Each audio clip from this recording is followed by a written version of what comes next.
the sidelines for a long time. Now I'm finally getting in the game. It's about time. This is my time. This is my time. The only thing I consider impossible is losing. I've been waiting on the sidelines for a long time. Now I'm finally getting in the game. It's about time. This is my time. This is my time. The only thing I consider impossible is losing.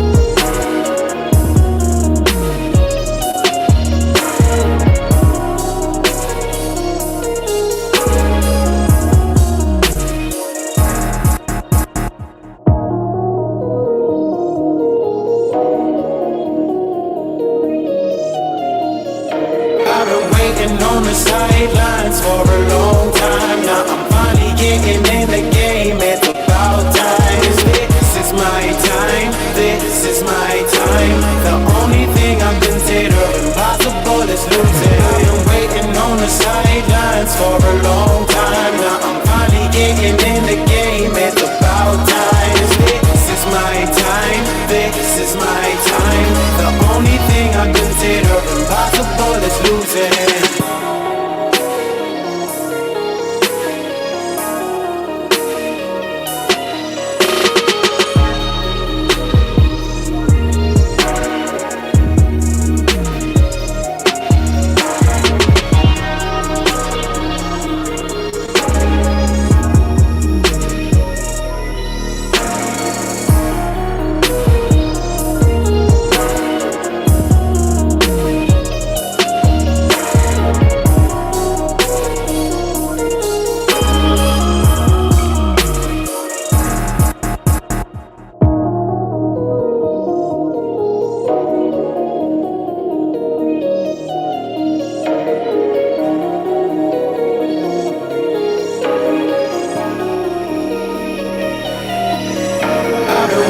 On the sidelines for a long time. Now I'm finally getting in the game. It's about time. This is my time. This is my time. The only thing I consider impossible is losing. I've been waiting on the sidelines for a long time. Now I'm finally getting in the game. It's about time. This is my time. This is my time. The only thing I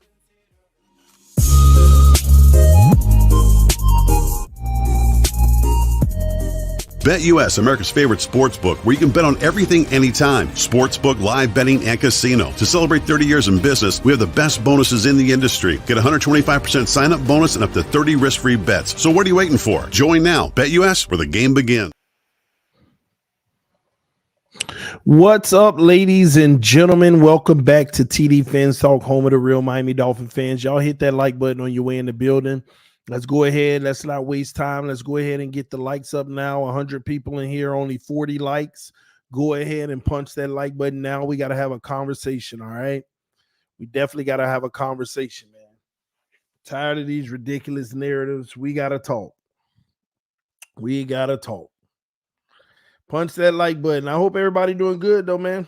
Shout out to Marcus305. I see you. Billy, I see you, homie. Pro Under Pressure. What's up? What up, Q? I see you in here. That's what's up, Patrick. I see you. Y'all punch that like button. What up, Patrick? Ronnie, one of the first ones up in here. California in the house, man. JD the Great. Shout out to the Mod Squad. Shout out to all the members of the channel. Thank y'all. I appreciate y'all so much. Let's get it started. This stream is being powered by BetUS. Receive a 125% bonus. Link in the description of the video. We'll talk more about that in a moment. What up, man? I see y'all, man. The Bears TV in the house. Pro Under Pressure. What it do? Andres, Zach. All right, y'all showing up now. That's what's up, man. But please hit that like button. Punch that like button, all right? All right, so we got to talk. Miami Dolphins and NFL Culture is the league turning soft or not. We got to have a conversation, okay? Once again, I want to start out by saying that I feel like there's a lot of manipulation that goes on. There's a lot of manipulation that happens in the NFL with specific teams and not the entire NFL. I want to revisit the Vic Fangio situation with one of the main reasons he's no longer with Miami. The report stated, and players stated, and players' agents stated that Vic Fangio didn't get along with all the guys. He was mean. He was a hard-nosed guy like Flores. Didn't have a great relationship. He was brutally honest, and players didn't like him to that degree. We all know this now to be true, and plus Fangio had his side of the story. But now I have a problem. I have a problem with people out here conceding. That's an issue. The concessions that are happening. What do I mean by that? Do y'all remember like one of the first times in the NFL where players had an issue with coaches and a coach was looked at as mean and and people felt like you can't be that way anymore? Do y'all remember like the first occurrence of hearing about that? Do y'all everybody watching right now? Do you remember an example in the NFL in the last 5 to 10 years where you remember a player and coach that had an issue and it didn't work, and basically they said you can't be that way anymore as a coach? And when is the first time you heard that narrative? These kids are different. You can't coach them that way anymore. They're a little different now. When's the first time y'all heard that? These new kids are different. You can't take the same approach anymore. When is the first time y'all heard that? Does anybody have an example? Somebody said Bill Belichick and Mac Jones. Now remember, that's within the last year or two, right? Okay. Dolphins with Tua within the last 2 to 3 years, right? Any other examples in the NFL that you remember hearing about? We're not talking about Antonio Brown. That's a totally different situation, okay? Let's not get into that. Pro Under Pressure said multiple. I'm just asking you for one example outside of Tua and Mac. And there are more, but I want to show y'all something. Anybody else?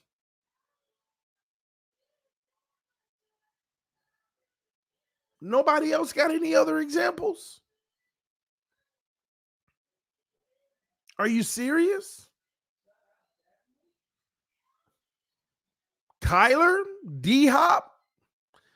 D-Hops was with, I thought, like an owner making some bad comments. So that's not the same thing.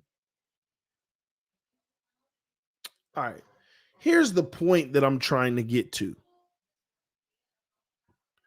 There ain't many occasions when you really look at it. There ain't many occasions where you hear about this. These are one-offs that you're hearing about. But I'm here to give y'all a news flash. 90% of the coaches in this league are a-holes. 90% of the coaches in this league act like Flores and Fangio. 90% of the coaches in the NFL are mean, aggressive, yelling at you, cussing at you, giving you the business. 90% of the coaches in the NFL are doing that.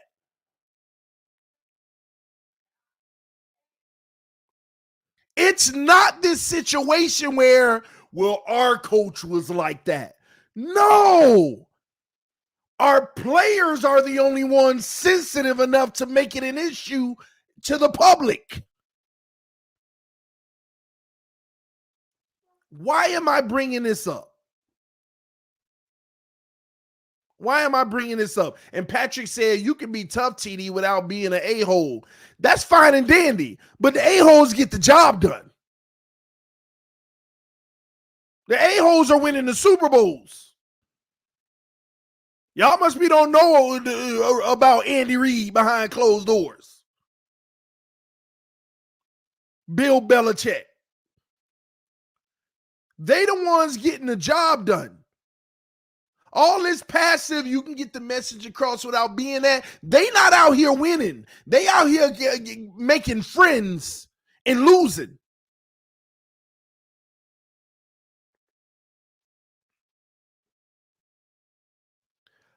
I'm telling you, 90% of the coaches in the NFL are like this.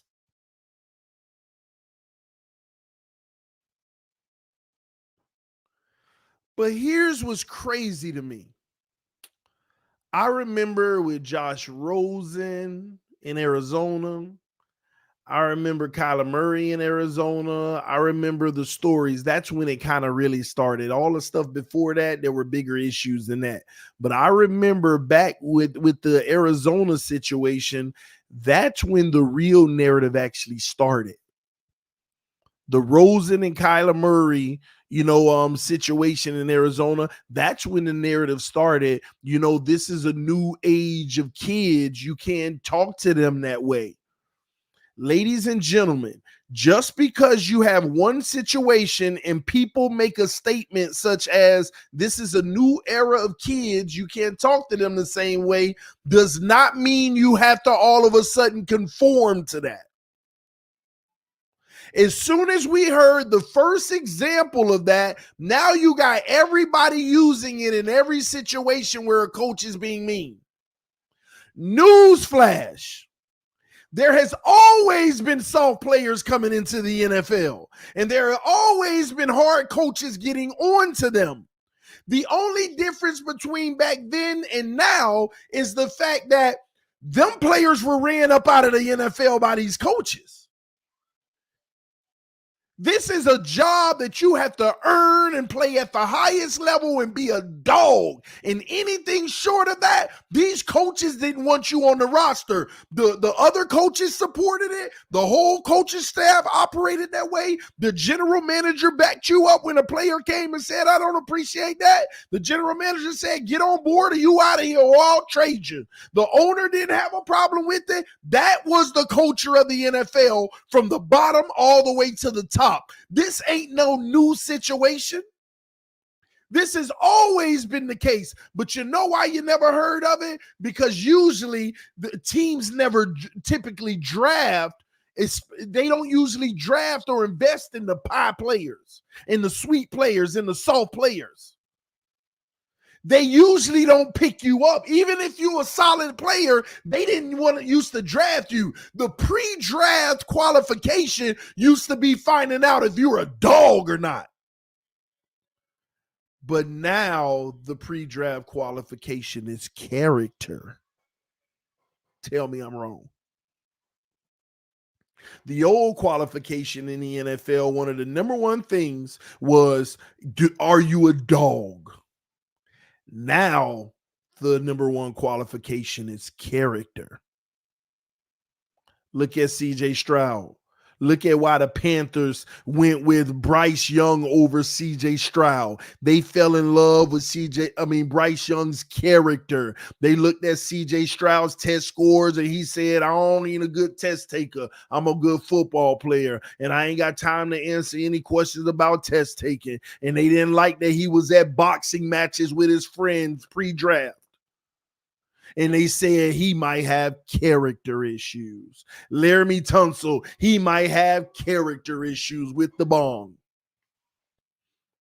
We went from evaluating if you were a dog to straight up evaluating your character. And I ain't saying nothing wrong with evaluating your character, but in the NFL, I don't think that should be the number one priority.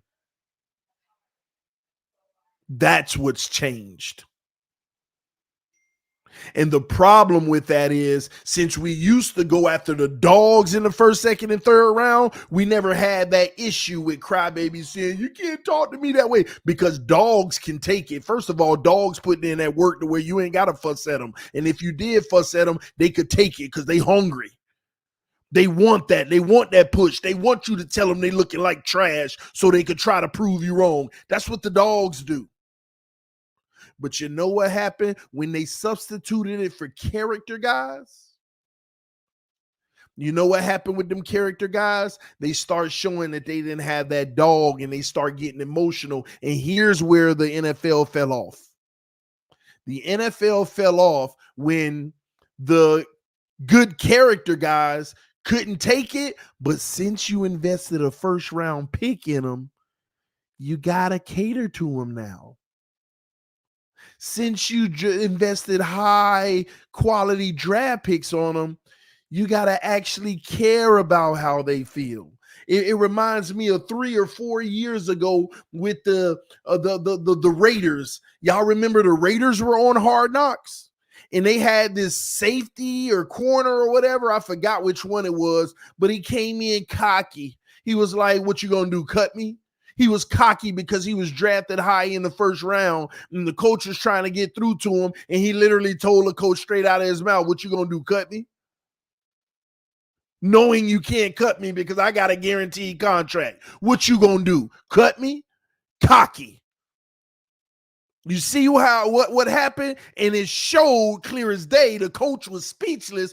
The coach couldn't say nothing because no, they ain't gonna cut you. You could be a a-hole to me. You could be lazy, but since you were a first round pick, you got all that guaranteed money.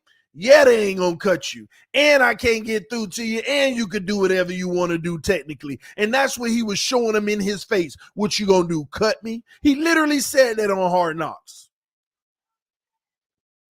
and that told you right there that when they start investing money in these first round picks, they cater to them and go with what they want because they invested in them. And it would be such a shame and embarrassing if you got to move on from them or trade them.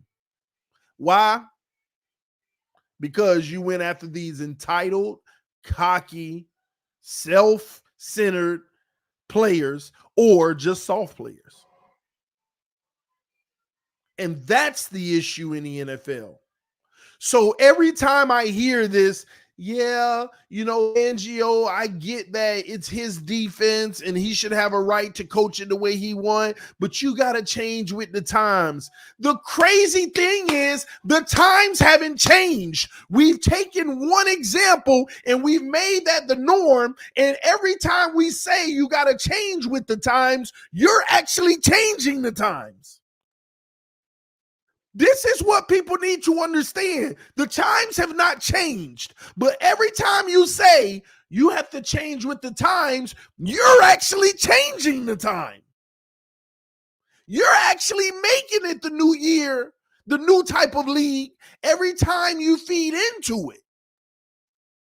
And the funny thing is, these championship teams, these AFC championship, NFC championship teams, they don't have that issue. You don't hear Pete coming out of there and y'all think it's all, oh, you can do it. We, even though you're not playing your greatest, we believe you can. No, they getting them coaches getting all up in them, and them players working hard and they fighting.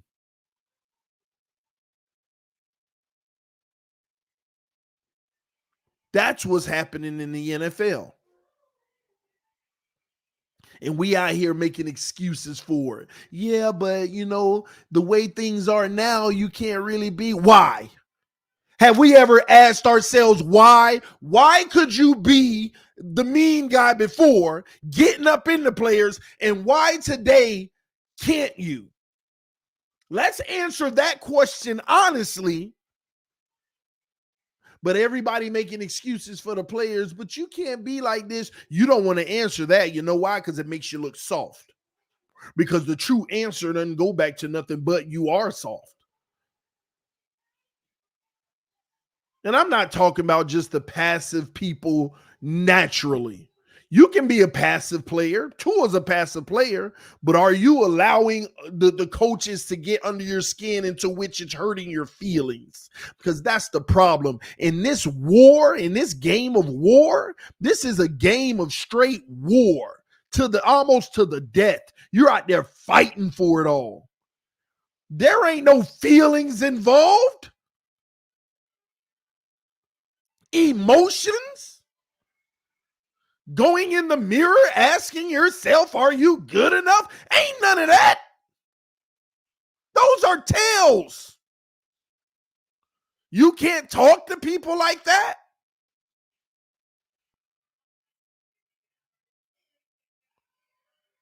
Those are all tales.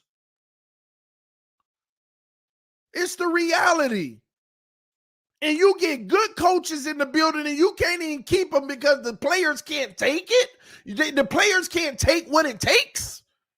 So you mean to tell me at one point we were the number 4 defense this year because of Fangio and what he brings to the table? He well exceeded my expectations. I didn't even think he could do that. I didn't think he can get them to top 10. I thought at best he'd get them to 16. There was a point we were top 4, and I ain't talking about it at the beginning. It was late in the season before them injuries hit.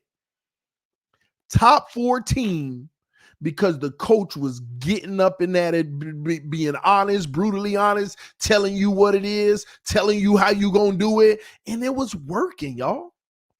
It was actually working. We were a top 4 defense. But we can't take that. Literally like 5 or 6 weeks left maybe, and we were number 4 ranked on defense. I never saw that coming. And we want to side with the players. Yeah, well, you can't be like that. You got to be. And then let me tell you another thing. Let me tell you something that straight up, this narrative that he alienated his coaches. We heard that with Flores too. At some point, Flores wasn't even communicating with his coaches. Man, these narratives they're starting to become too common. They're starting to happen. Like you can't keep using the same narrative on all the coaches that we get rid of that you don't like. The same coaches he alienated or wouldn't talking to and disagreeing with, why they left the team and on different teams now. What, we done lost like 3-4 coaches? I don't know if y'all been paying attention to that, but have you noticed how many coaching personnel we lost this offseason? I don't know if you've been paying attention to that. And it ain't just because of who we brought in trying to replace. Some of these guys went on.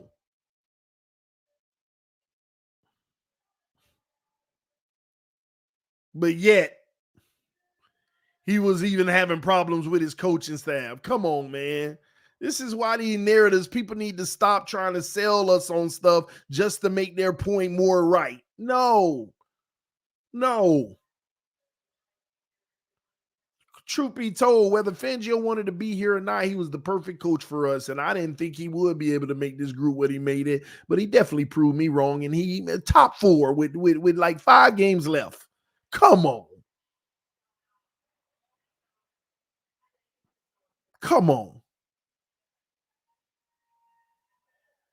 When you look at how he had his defense play in the last game in the playoffs versus the Chiefs, 17 points. You couldn't have asked for more. If I would have win in that game and I would have told you the defense only gave up 17, did we win or lose? Y'all would have said we won.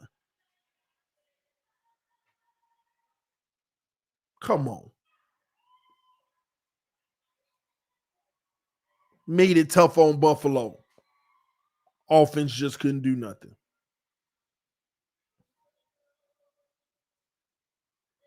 Come on. This soft culture needs to stop, and it ain't going to stop. It's only going to get worse unless us as fans call this crap out. But no, what we're out here doing is trying to make it seem like the team is right about everything. Well, if he couldn't get along with his players, he needs to find a way to be better about that.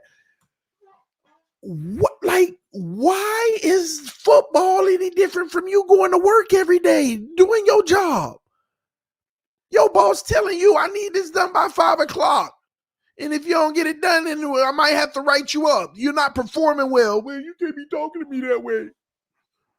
I got feelings, man. Don't talk to me like that. You know good and well.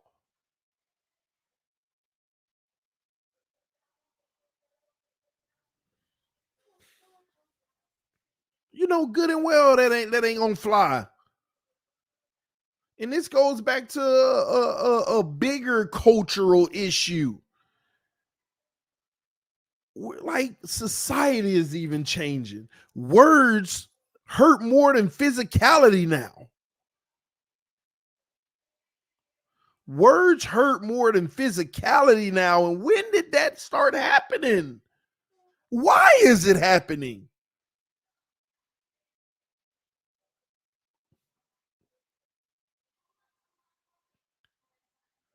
Like, I'm seeing people out here getting slapped in the face, crying like, man, okay. But then somebody say something to hurt your feelings and you want to end it all. The world ending. Like, no, I can't. Like, that was too much what he said. Like, I don't get it. I don't get it.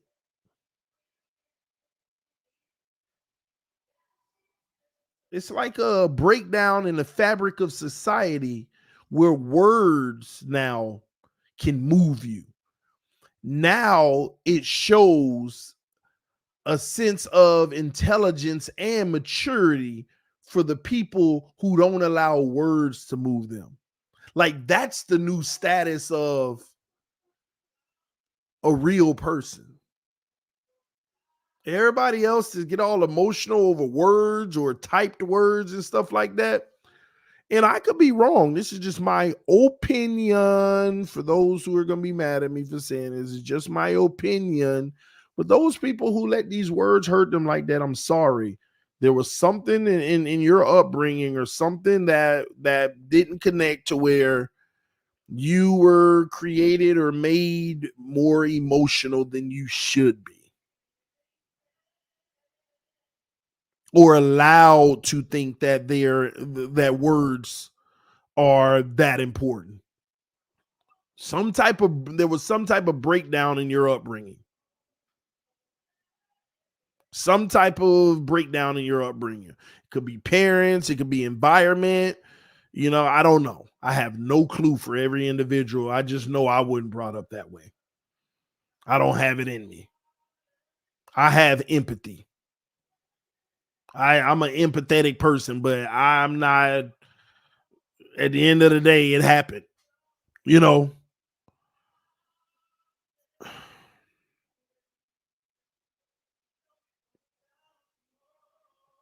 I mean, in today's world, the most basic thing, you could say this quarterback isn't good, and people act like they lost their most loved one. I don't understand. And that's what's the problem today. That's the issue today, especially in the game of football. But the reason why I wanted to talk about this tonight was more about the fact that we're actually creating the new times by acknowledging something that doesn't exist. Well, these days you can't be like that. That don't exist. But since we automatically concede it and repeat it, now we're trying to make it the norm and we don't even realize it. Anybody out here on these podcasts and everywhere else saying, well, this is the new way it is and you got to be able to conform or they're running you out of here. No, they're not. They're not running you out of here. It's Bill Belichick's time has come to an end. They're not just running him out of here. They're just using that as an excuse to run him out of here. Well, the Bill Belichick way doesn't work anymore. They're getting rid of those kind of guys. No, they're not. He's just getting older and nobody really wants him right now. It's that simple. One thing that y'all don't realize about the NFL, They have a move on plan. They have a move on plan that nobody really talk about. On every level. Move on plan for players. You might still be solid. There's some 35-year-old players that are free agents that's better than some people on rookie deals. But the move on plan say we got to reinvest in the future. Owners know this. The NFL has directed owners. We need you to make sure you have a certain amount of new players, young players on your team.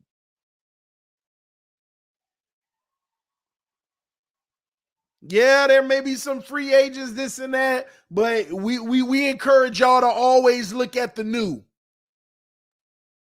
We can't get stuck on a whole bunch of old players because it's going to minimize the flow of the new players.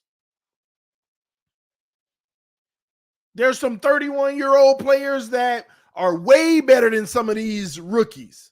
Way better than some of these undrafted players. But the undrafted players are in camp, but the 31-year-old at home waiting to get a phone call like Miami did in the last week of the season with 2 defensive ends.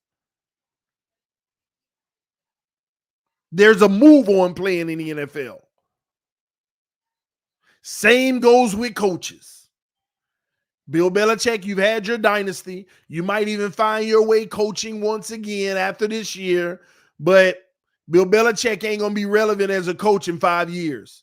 That move on plan. Not unless he come to a team and win a Super Bowl and force their hand. That's the only way you can beat the move on plan is by forcing someone's hand.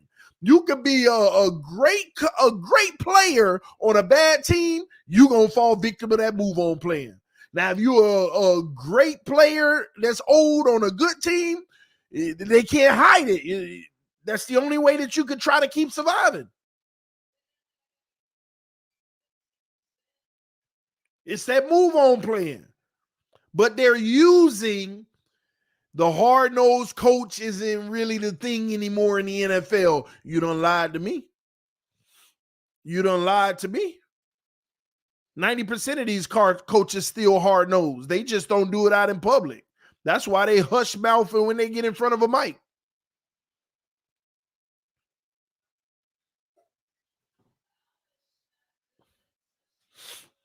That's how it works. So that whole Fangio situation, it truly did, y'all, rub me the wrong way. Because it tells me about the culture of this team from top to bottom. Because if a coach, come on, you made this man the highest paid defensive coach in the NFL. He's running the number 4 defense in the NFL, right? In what world will a player express their unhappiness with the way he his approach, and the head coach or the general manager don't say, you either deal with it or we can help you move on? But they ain't going to do that.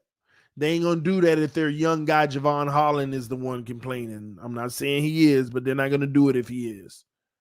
They're not going to do that if one of the guys that are highly coveted does it. They're not going to do that. When your team starts to become a prisoner of the players, it's over. It's over. Nothing good can come of that. Nothing good could come of that. Nothing.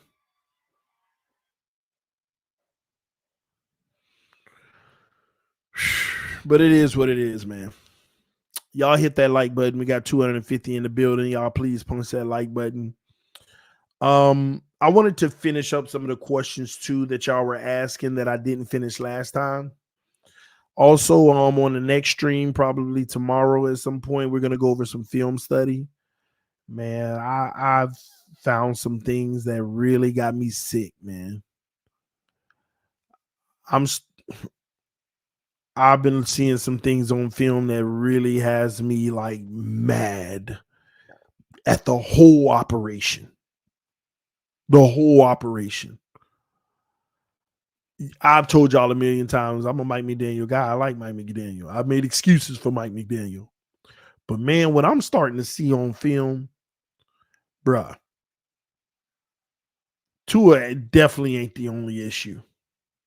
Mike McDaniel is a major issue. The more I'm seeing this film, now, once again, I get it.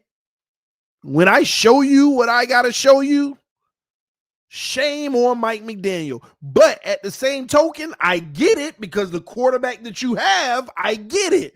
But we can't survive like this, bro.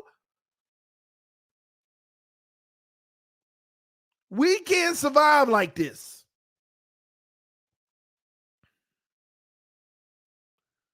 Like Mike McDaniel need to go in that front office and say straight up, I can't do what I want to do with Tua Tagovailoa.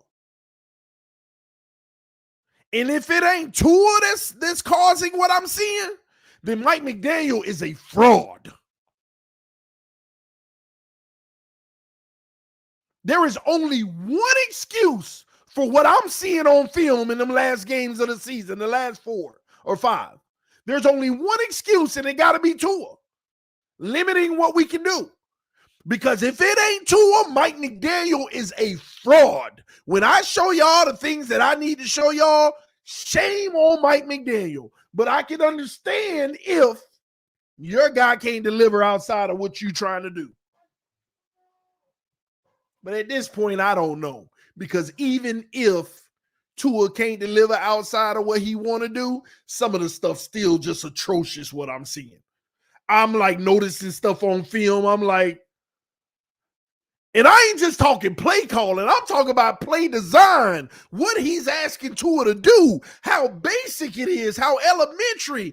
Like, oh my gosh, I'm going to show y'all on film.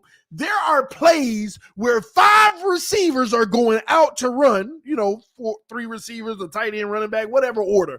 5 of them are going out to run, but none of them running real routes. They just turning around, waiting on Tua to throw it where they know it's already going to go.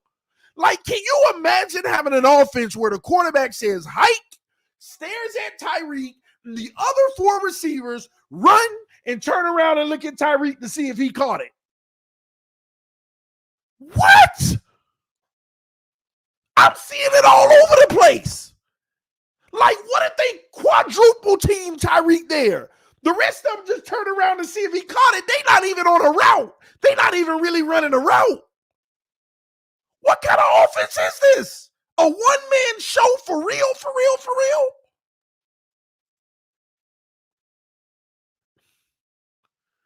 Wait, I'll show y'all what I've been seeing. Certain guys running routes that ain't actually routes. They know they ain't getting the ball. Whatever they called in the huddle, I know I ain't getting the ball. All right, Tua still got the ball. Okay, yeah, Tyreek caught it. Like, I'm seeing it blatantly. Like, at least run your route, turn around like, oh, you going over there? Okay, no, I'm talking about guys running and never even looking back at the quarterback. Just running and then stopping and turning around to walk to the huddle.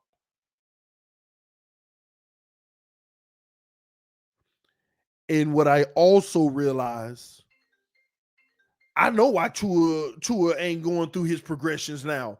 This ain't even a progression-based offense. This offense don't have progressions. It don't have progressions. It is not a progression-based offense.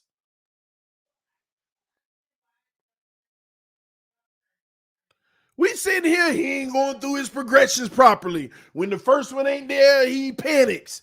Because Mike McDaniels, half of the time, ain't even giving him other options. And, wait till we go over this film. Man, wait till we go over this film. I thought I was tripping late last night, like 1 and 2 in the morning. Then today, early in the day, around 10 through like 12, I was looking at other games late in the season. I'm like, Lord, it's everywhere. It's everywhere. It's Tyreek or nothing. And if the run game ain't there, we are dead in the water. Oh, don't worry, Skull. I'm going to show y'all. I mean, I ain't got time tonight because I got an hour. Me and the wife got to take care of some stuff, so I got 1 hour and I only got 20 minutes left.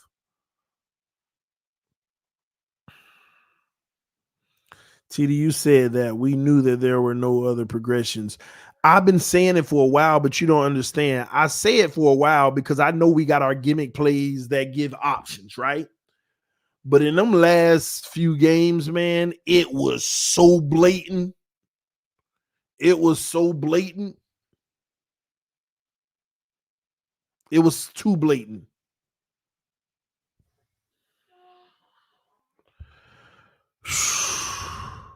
It's bad. And I'm telling y'all, what is it? Is it McDaniel saying I can't put Tua outside of this basic stuff because he can't handle it? Which I know that's the case. Because every time and the only reason I found this out, here's why I found it out. Tua never throws outside the numbers, but he do have some rare occasions where he do. And I only found this out because I was trying to look at all the cases where he was throwing outside the numbers, which is confirmed. He's not good throwing outside the numbers. He's not good throwing outside the numbers. It takes too long to get out there. Sometimes he sails it too far to the sideline. If it ain't sitting in the middle of a zone, turning around, coming back, man, them timing deep out routes. No, maybe a post. He can fling it up there and they meet each other right at the sideline and it's always low. But Tua just bad throwing outside the numbers. And it takes too long for the ball to travel there. I did confirm that from this season.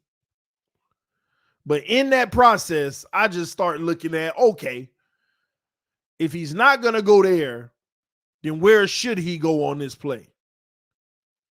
And I'm just noticing there are no progression. And I'm only trying to find the plays where nothing's open. That's the only way you can find out if a guy reading progressions, when nothing's open. And you got time to throw the ball. Hike the ball, look to the right. It ain't there. We don't care what's happening on the other side for real. Like we are not, this ain't no progression-based offense and reads, it ain't happening post-snap. And most of the time, like literally Tua, there may not even be a receiver on the right. And Tua hike that ball, he look right, come back left and throw it. And that tells me there's times it ain't even a receiver where he looking. And that tells me, but people think, oh, that's his second read because he came from over here and went there. People lose their mind. They think that he going through his reads and he makes it to his second read. Every time he looks at the safety over here and throws to the left, they say that's the second read. That's the second progression. Nope, it's not. It's the first. It was the first all along. He's just trying to keep the safeties at bay and blindly throw it in that spot.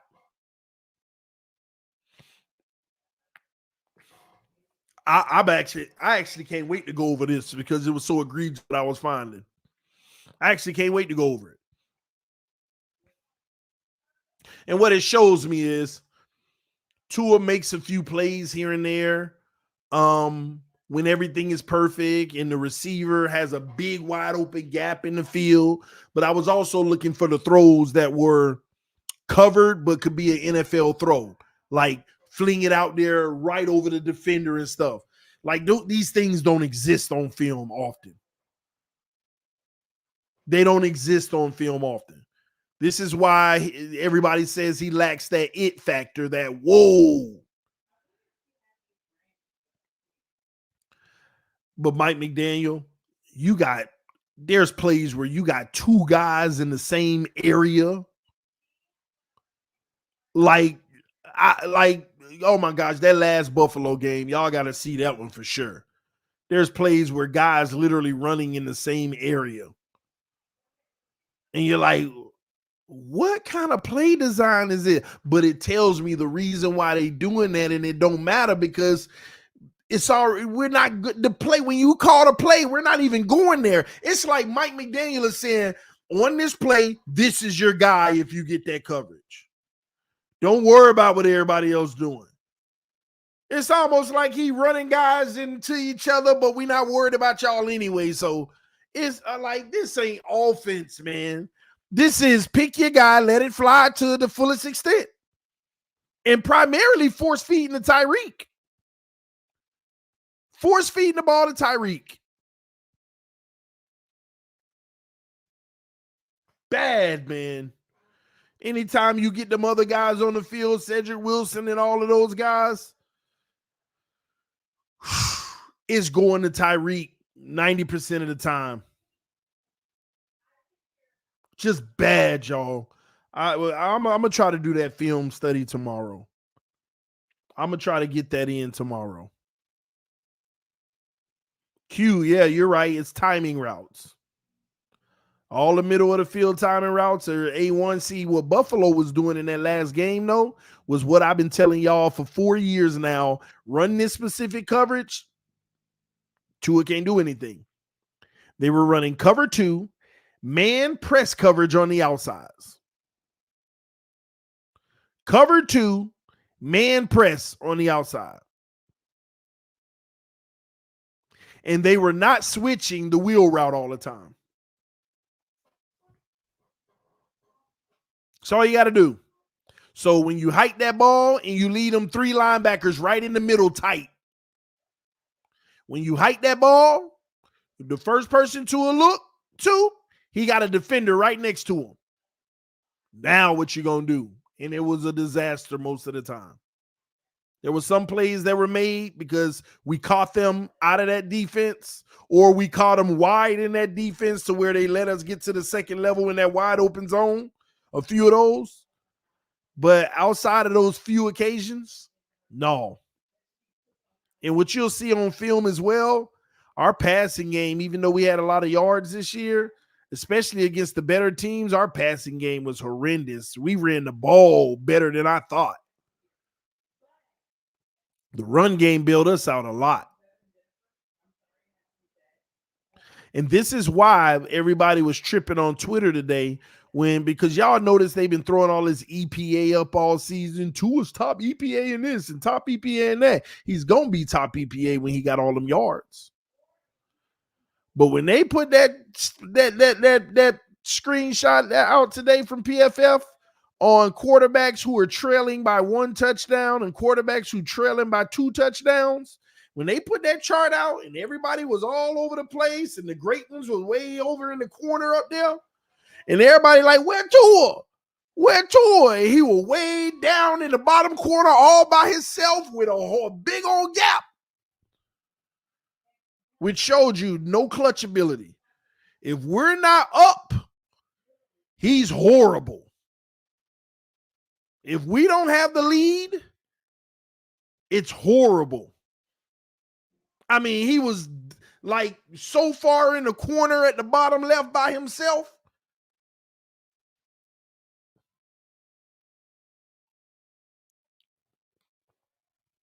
TD, don't show it. I ain't gonna show it because I don't think I didn't download it. Well, I downloaded it to my phone, but which is true with the thought process of showing it on the stream. So don't worry, I'm kind of downloading it as I speak. You know, some people call you liars, so you got to give them like visual evidence every time. It's the only way. Oh, man. Don't worry, I'm pulling it up. Let me do it as a overlay. All the negative on Tua. This ain't negative. I'm just telling you facts.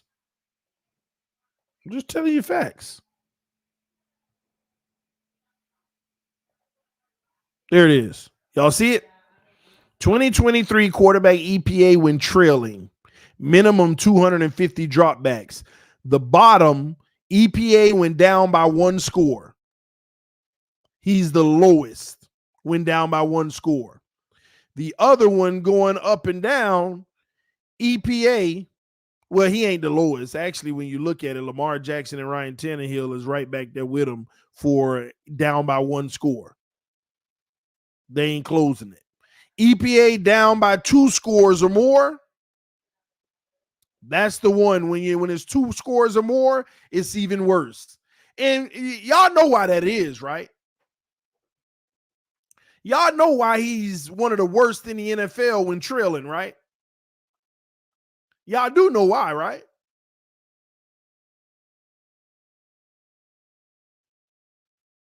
Somebody please give me the correct answer in the chat. Y'all know why, right?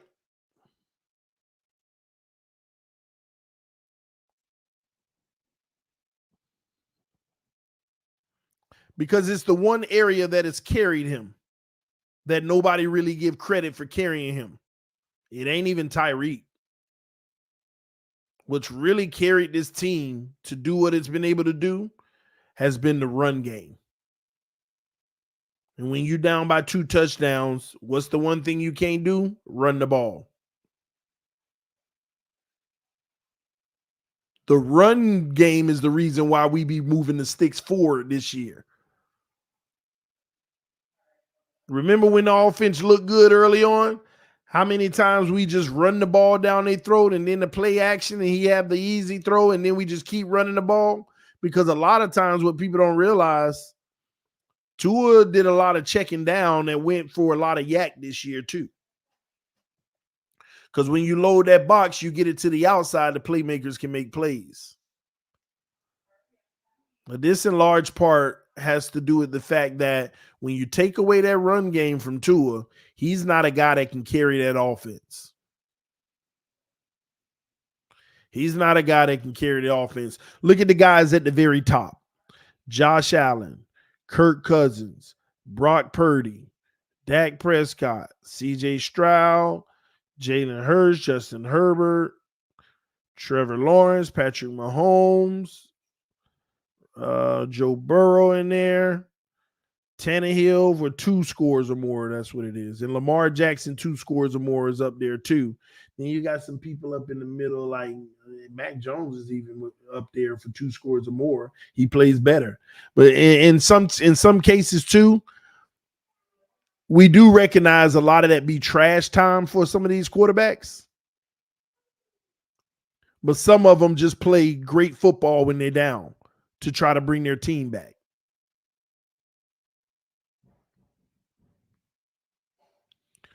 I like kind of looking at that 1 score or more when it's still in reach. Jake Browning, Desmond Ridder, Geno Smith, Baker Mayfield, Gardner Minshew, Patrick Mahomes, CJ Stroud, Kirk Cousins, Josh Allen, Dak Prescott, Brock Purdy, Trevor Lawrence, Matthew Stafford, Sam Howell, and Derek Carr kind of ends off that right side of it.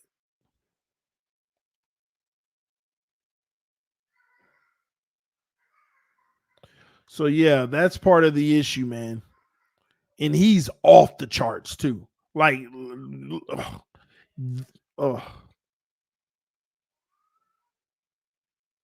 off the charts. All by himself.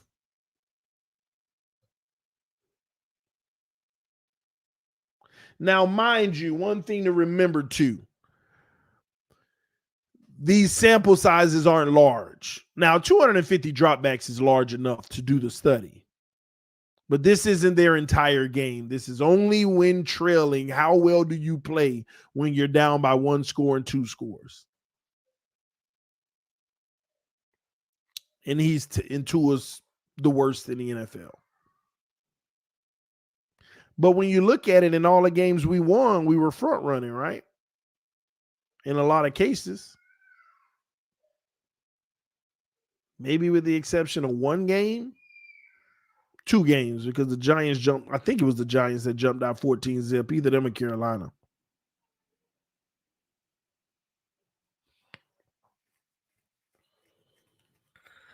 But this is what we deal with. But I'll go over that film tomorrow at some point. But when y'all watch it, you have to ask yourself, man, I'm gonna be honest with y'all. We need a whole new offensive system. Period. If we stick with this mess, it's so simple, small, and limited. Like, teams really have figured it out. When you look at how the greater teams are all over it, like, it is what it is. It is what it is. I just wish we had a high-flying pro-style system that can attack the outsides, keep teams at bay. I just hate that we have a team, an offense, and a system where they could commit to one area of stopping you and force you to do the other, and you can't do it well. That's another thing I noticed. Buffalo, they were really dedicated. In Baltimore, they were dedicated to stopping the run, stopping the run, stopping the run. Even though we still ran at times, they were dedicated. You could see them stopping the run. And every time we play action or we had a shot, we did not execute in the passing game. And a lot of it was single coverage with maybe one guy helping.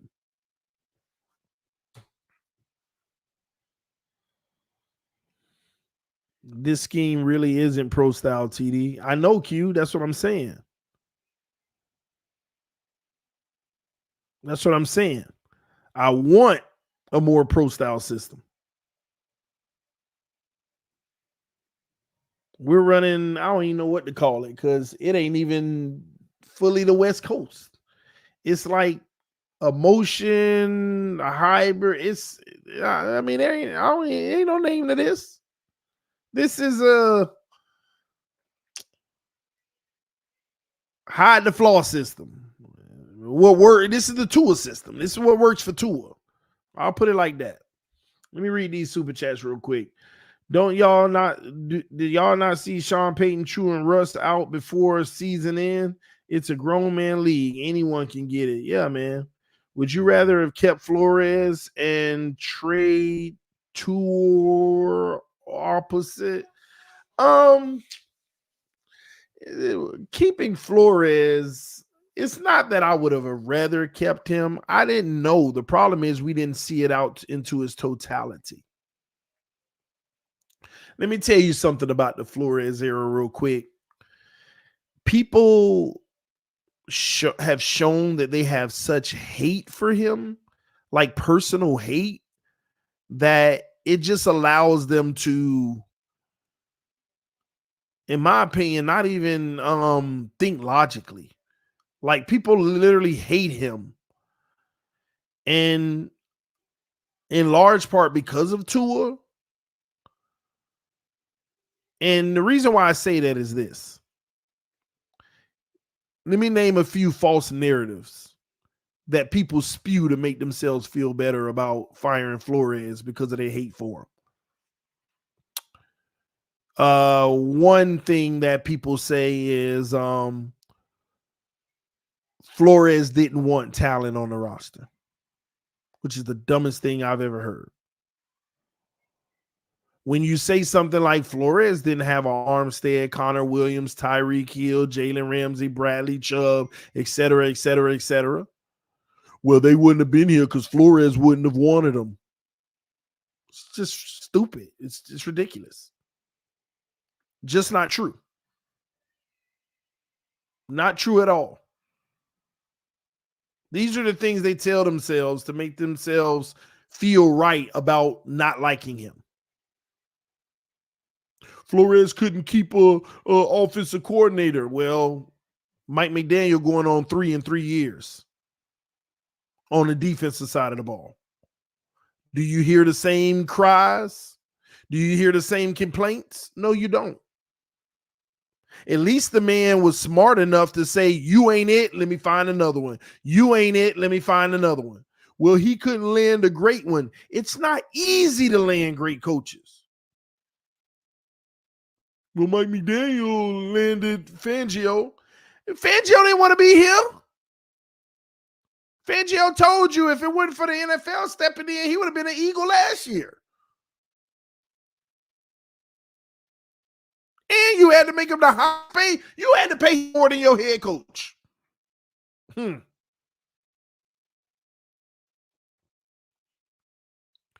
All these narratives.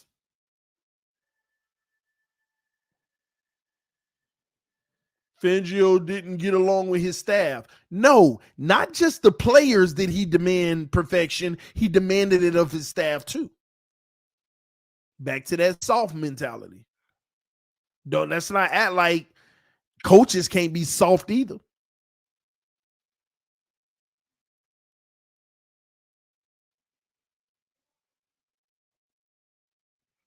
There's just too many narratives.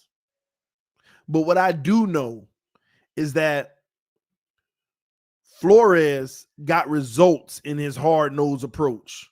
Starting his first year as a head coach when they stripped the whole roster. Only a hard-nosed approach can get Nick Needham and all of those guys playing good football by the end of the season.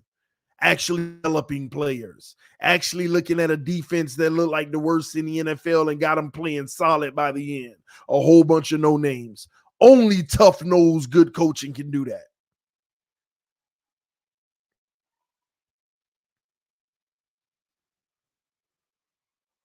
Then you look forward to the very next year.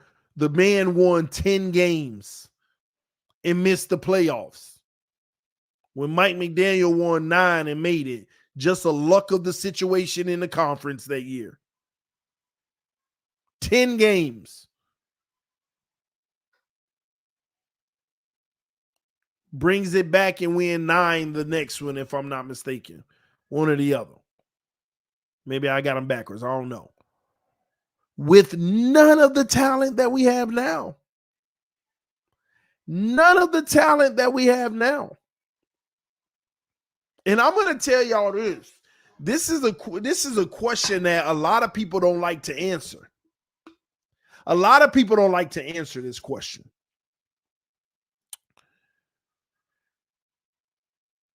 If Mike McDaniel was hired and we did not bring in Bradley Chubb,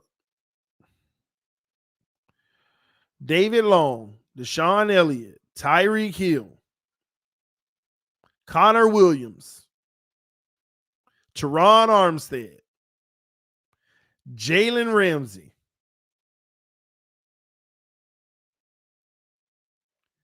and he had that same roster that Flores had, please tell me, would we have won 11 games? Would we have won 11 games with Devontae Parker, Jakeem Grant, and Mike Gesicki and Tua Tagovailoa? Would we have won 11 games?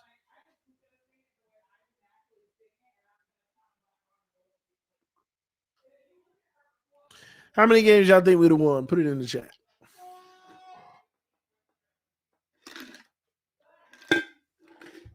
How many games you think we would have won? Put it in the chat.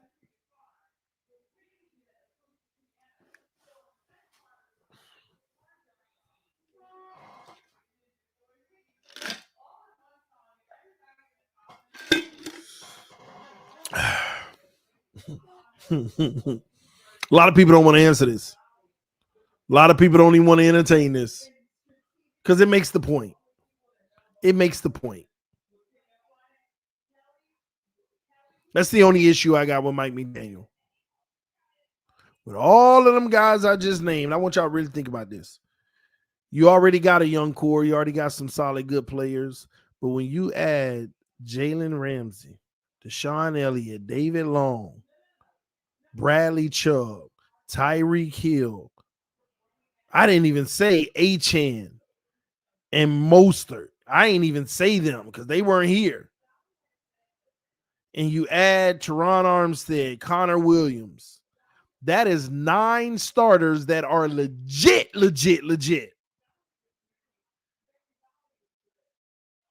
And you can only win 1 game more with a weak schedule?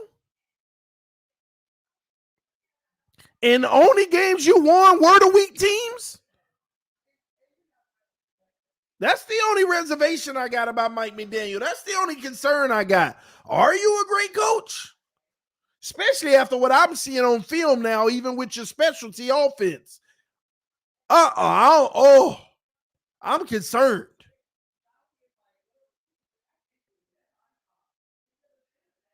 Screw Brian Flores.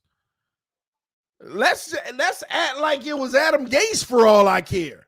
Let's act like the last coach was whoever you wanted it to be. But look at what the last coach had. TD, I was the last coach, to make some of y'all actually open your brain to where you ain't mad right now. Just act like I was the last coach. Maybe you'll see what I'm trying to tell you. Because you hate Flores so much that you don't want to concede it. You don't want nothing to make it look like, oh, well, yeah, I see your point. No, act like I was the coach.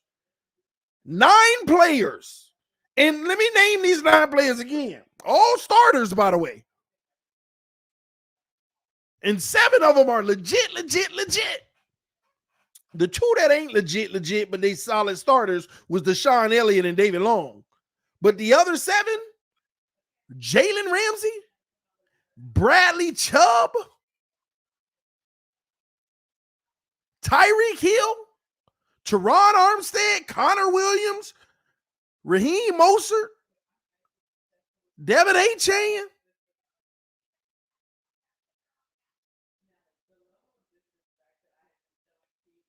And I'm probably still missing one. Alec Ingold, one of the best fullbacks in the NFL. I forgot about him. Even a Pro Bowler.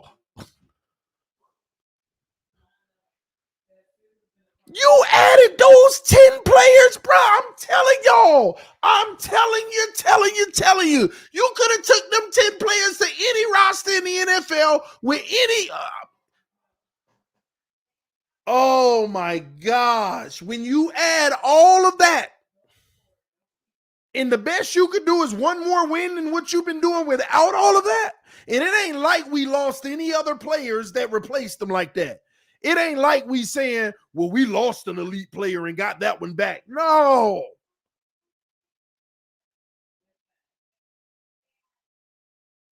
Straight upgrade. Straight upgrades. Think about the upgrades. Think about who was the running backs with Brian Flores. Whoever the running backs were, if you put them on a scale of 1 to 10 and you compare Achane and Mostert, night and day. Outside of Jalen Waddle, take Tyreek Hill and compare whatever receiver, I guess it would be Devontae Parker, night and day. Alec Ingold, whoever we had, night and day. Teron Armstead, night and day from when Austin Jackson was over there. Connor Williams, night and day from all the Raven centers we used to have.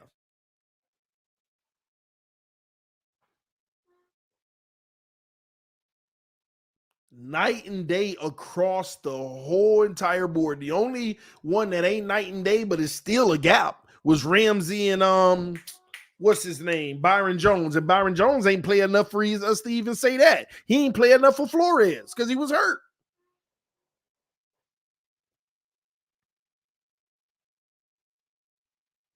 You don't mean to tell me all of that talent? I like did we not just name 11 players? I gotta do this again. Let me make sure.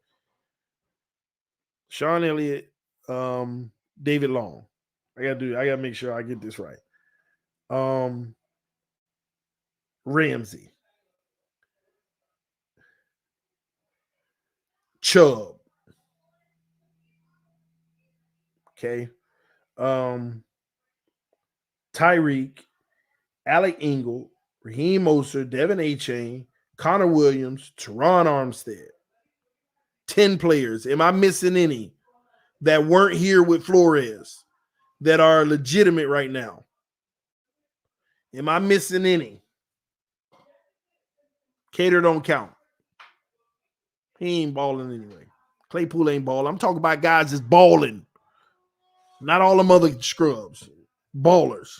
That's it, right? 10 players. Barrios don't count. It's just an extra guy. That's it. 10. That's it. We ain't got to try to keep looking. It's 10. Jeff Wilson is 10.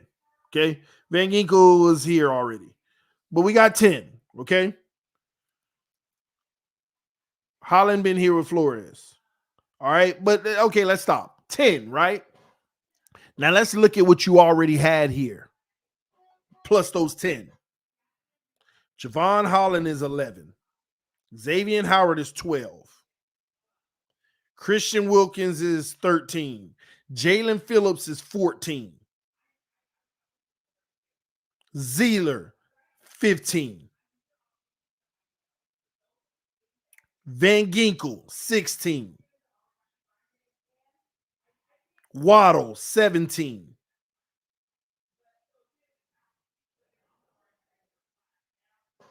think we stop there, right? Hunt, 18. I guess we got to include Austin Jackson if we're going to include Deshaun Elliott and David Long. That's the type of level he is to me. 19. 19 out of 22 starters is what you got. Come on, man. Come on. 19 out of 22. Flores had 9. You got an additional 10 on top of the 9 to make 19. Oh, I ain't say Tua. If you count him as that. 20. 20 out of the 22 starters. The only position that we did not include was pretty much the only position we didn't include was tight end, which we don't use in this system anyway. And a left guard. Outside of tight end and a left guard, come on, look at the roster, y'all. Look at the team. Think about it. And I know Isaiah Wynn at left guard, he was solid. I'm still, he ain't, no. Nah, I mean, maybe I'm a little biased. I just don't see it. But anyway, 20 out of 22 starters that you could only dream of having that roster. And all we could win is one more game with a cupcake schedule. Playing 11 games with teams below 500. And the only one you swapped out was Tennessee for Dallas. That was the only swap out.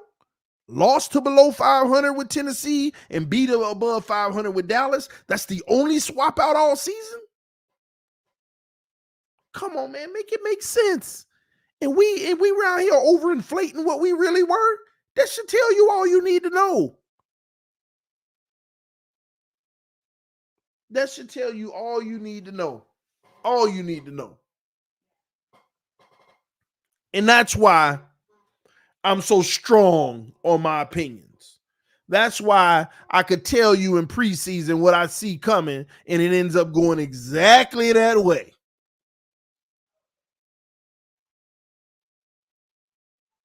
This ain't rocket science. You could see it. Because it started last year when you had most of all of this too.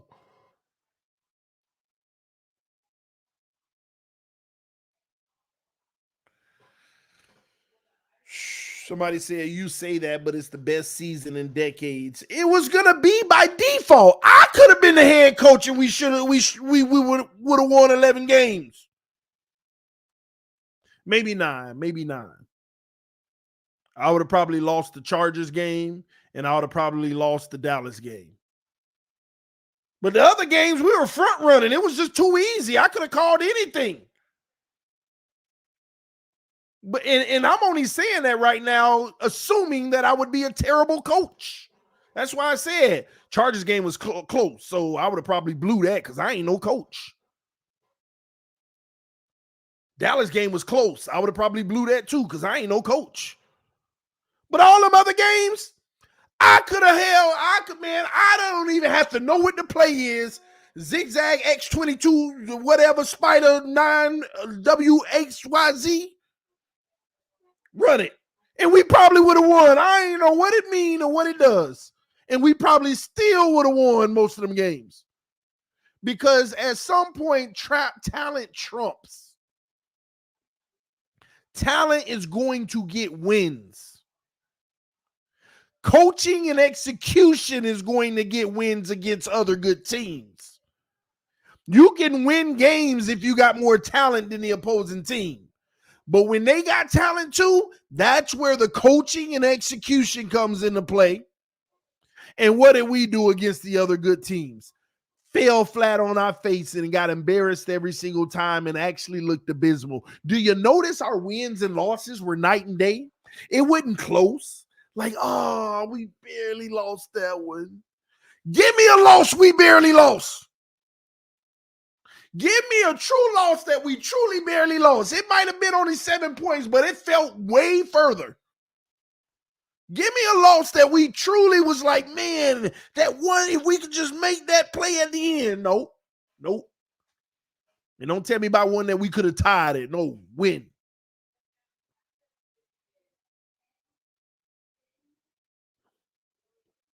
And tell me what wins we almost lost other than the Chargers in Dallas. Tell me what wins we had that we almost lost outside of those two. All them other wins, easy. Outside of the Patriots, they always make it tough for us. But we still beat them by like more than 10. It was just difficult games. But they were easy.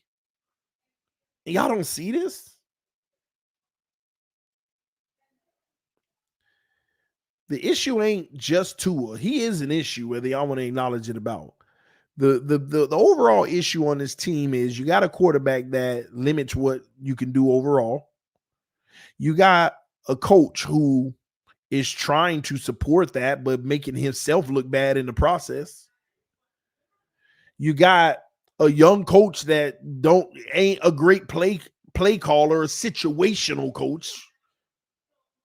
At least so far, 2 years in, he's not a great situational coach. You got a coach that don't know how to make the best in-game adjustments.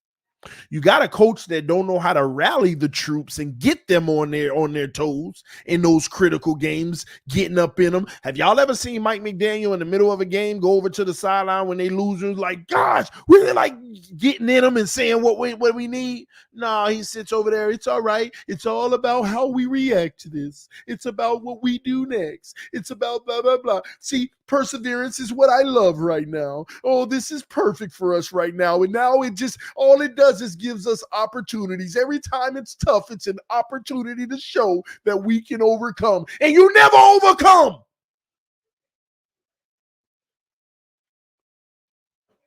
The same message is getting played out. And by the 6th episode of Hard Knocks, you saw it all on the player's face. Same speech, different words. That loss, guys, does nothing but give us an opportunity now. That's all you can ever ask for is the opportunity. So honestly, it's a benefit for us to have lost, because now we get to do something that we otherwise wouldn't have been able to do had we won. Shut up. What are you talking about? You should be up in that meeting. Put that film up. Who ain't doing their job? What was that, Robert Hunt? Teron, out of all people, you? Tua, come on, man. You got to be better than that. You got to be. Cedric, come on, bruh. I know you ain't the highest paid receiver on the team, but we give you enough to make that catch. Eli Apple, man, you're a veteran in this league. Ain't no reason why you tackling like that. On the podium in front of everybody, calling that crap out. Calling that crap out, man. Javon Holland. What is Deshaun Elliott doing right here? Screwing up. That's what he doing. What's up with your unit? You a leader. Fix that mess. Fix that crap. Start putting the onus on these players. Javon Holland, I don't want to see nothing go wrong in that safety room. It's your responsibility. Ramsey and X, no, Ramsey. You better talk to X before he get X'd. Because this ain't X. This ain't the X I know. Tighten up. If you ain't healthy enough to play, you need to sit.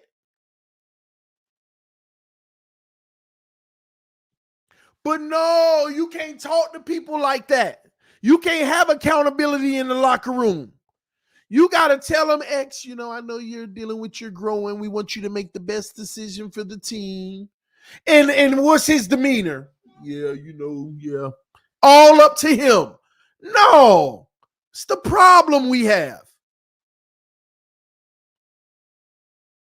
This passive mentality is the issue that we have. Coach need to set the tone, not in your curse words on Hard Knocks. You don't even sound right cursing. You don't even sound like authentic cursing.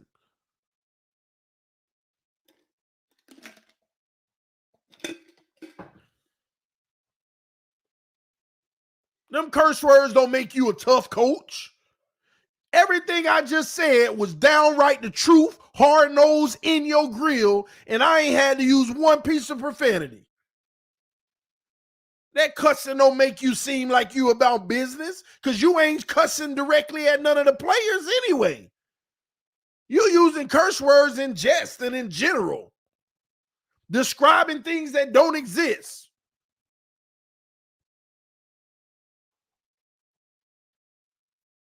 That's the issue with this team. It's too much faking, man. Too much faking. Too much faking, man. Dogs need to be dogs. And you know what dogs do? They coach their own. They growl and bark at their own. Get in line. If Mike McDaniel had that team leading the right way, he shouldn't have to say nothing, because he should create an atmosphere where the players are getting at each other. It killed me when this man said, you know, one thing I could say about this loss, guys aren't pointing the fingers and yelling and arguing at each other anymore. They're licking their wounds and they're down, so we're more together. Are you kidding me? You win championships by coming in the locker room going at each other about not doing their job.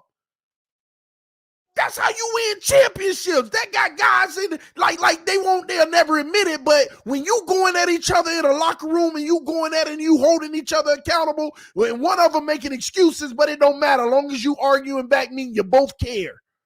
When you got that atmosphere, when they on that field after halftime, they care more. They don't wanna go out the same way they did in the first half. Got a nerve to sit there and say, you know, they're in there licking their wounds. The one thing I like, though, is they're not pointing the finger anymore and blaming each other and coming at each other. That's what you want. You want them coming at each other. It's your ability to get them to chastise each other where you ain't got to be the bad guy. That's the only passiveness that you need, is when they policing themselves. That's your past to not have to be the voice.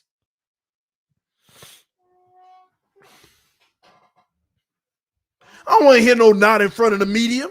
I don't want to hear no nod in front of the media.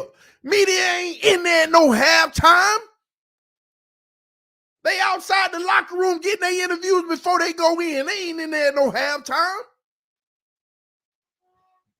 And even after the game, they have to give them the appropriate amount of time before they even let them in. And what I'm trying to tell you is, obviously they were fussing at each other at some point, which was a good thing, especially on the defensive side of the ball. And that's why we were the 4th-ranked defense. But at some point, they stopped fussing at each other, and he don't realize that mean they don't care as much anymore. He think it mean they coming together and being nice to each other now and not pointing the finger. And the reason why he don't like the pointing the finger, because he's all about protecting one another. The number one rule, and he told you this 2 years ago, my number one rule is protect your teammate at all costs. What does that mean? Don't trash them in the media. Don't trash them in this and that. Don't come down on that. Be supportive of them. And I understand that notion, but not when we in the trenches and we got to take care of business and hold each other accountable. Y'all don't understand. It's his message. It will never resonate unless everything is perfect. See, when you're winning, it's all good. The message is strong because your talent is winning. But when you come up against another dog team and you lose, You can't be like that. And you think that you can continue to be like that and let that carry you through. You know the difference between Flores and Mike McDaniel is, now it feels like we're having fun playing football. Gosh, man, I'm tired of this. Go out there and have fun. That's for flag football youth. That's for elementary kids in Pop Warner. That's for middle school kids somewhat. Once you get to high school, it ain't no more about there. Go out there and have fun. No, you going out there to war. All that go out there and have fun crap don't win.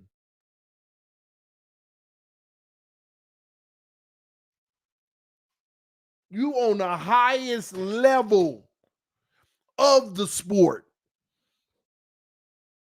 And we love Mike McDaniel's approach because now it feels like we're having fun playing football. Why we got huddles in the tunnel before we run out to start a game? 1, 2, 3, have fun. 1, 2, 3, have fun. What?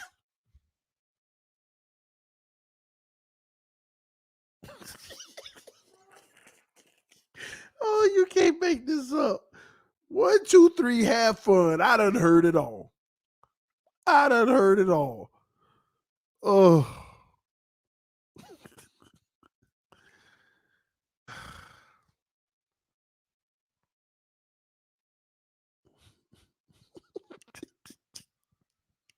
Y'all think I'm trolling? Y'all ain't seen that on film?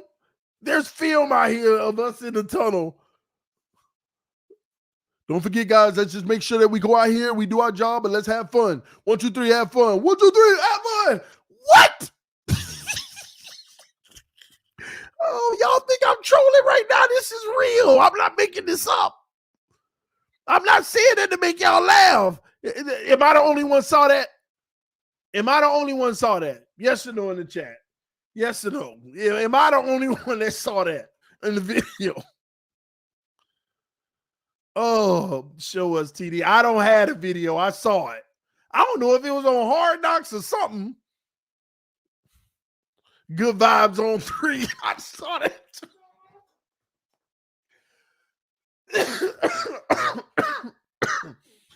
Oh my gosh.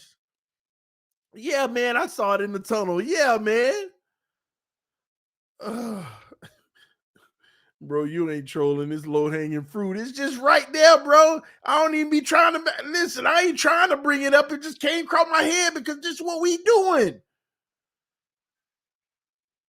I'm shocked some of y'all ain't see this. Like literally. Man, I ain't trying to get on certain players, but when you hear the speeches, it's like, y'all stop having this man say the speech. I know certain people supposed to be the leaders, but stop having this person be the speech giver. Stop.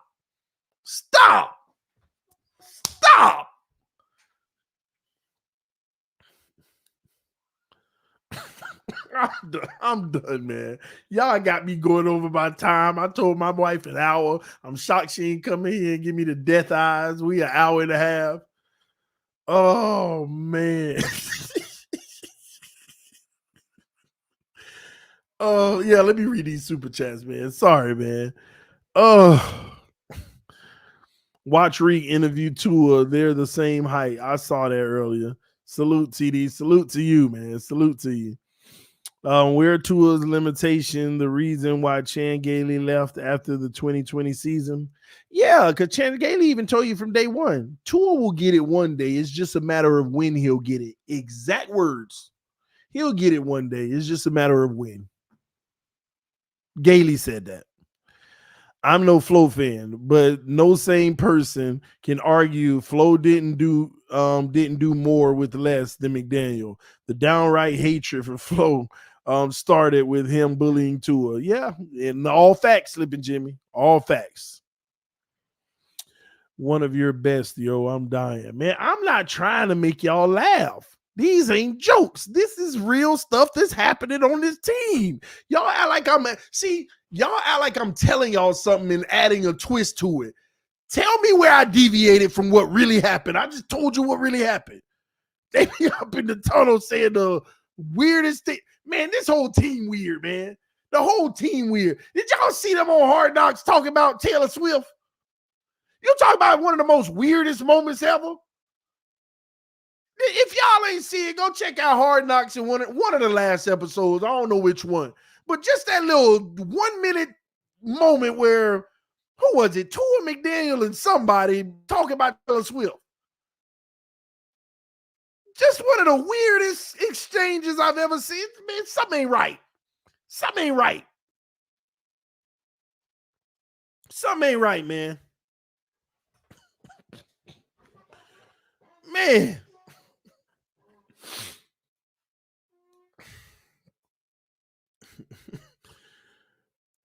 All